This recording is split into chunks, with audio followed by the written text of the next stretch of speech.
Cancer রোগ ধরা পড়ার পরে আমাদের করণীয় কী? এই সময়টা বেশিরভাগ রোগী বেশ কনফিউজ থাকেন, মানসিকভাবেও দুর্বল থাকেন। আসলে জানা যাক যে ক্যান্সার ধরা পড়ার পরে পরবর্তী কাজগুলো কী কী। যে কোনো ক্যান্সারের জন্য ডায়াগনোসিসের পরের যেই ধাপটা সেটা হচ্ছে ক্যান্সারের স্টেজ নির্ধারণ। স্টেজ বলতে আমরা বুঝি যে ওই ক্যান্সারটা আপনার শরীরে কতটুকু বিস্তার লাভ করেছে। তো স্টেজিংয়ের জন্য আপনার ডাক্তার আপনাকে কিছু টেস্ট করতে দিতে পারেন। এর মধ্যে X ray, ultrasonogram, CT scan, MRI এগুলো থাকতে পারে। এছাড়া ক্যান্সার ভেদে বোন স্ক্যান বা পেট স্ক্যান এগুলোও করার প্রয়োজন হতে পারে। স্টেজিং হয়ে গেলে কোনো কোনো ক্যান্সারের ক্ষেত্রে সাব টাইপ নির্ধারণের জন্য ইমিউনোহিস্টোকেমিস্ট্রি এই পরীক্ষাটাও অ্যাডভাইস করা হতে পারে। তাহলে ডায়াগনোসিস, স্টেজিং এবং সাব টাইপিং এগুলো হয়ে যাওয়ার পর একটা মেডিকেল বোর্ডের মাধ্যমে ট্রিটমেন্ট প্ল্যান করা হয়।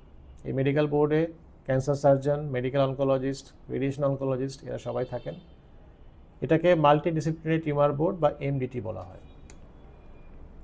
এমডিটি সিদ্ধান্ত অনুযায়ী ট্রিটমেন্ট শুরু করা হয়। এখানে খুব গুরুত্বপূর্ণ হচ্ছে ট্রিটমেন্ট চলাকালীন সময়ে এবং ট্রিটমেন্ট শেষ হয়ে যাওয়ার পরেও নিয়মিত ফলো আপে থাকা। তাহলে সঠিক পরিকল্পনা এবং সময়মতো চিকিৎসা ক্যান্সারের বিরুদ্ধে সর্বোত্তম ফলাফল নিশ্চিত করতে পারে।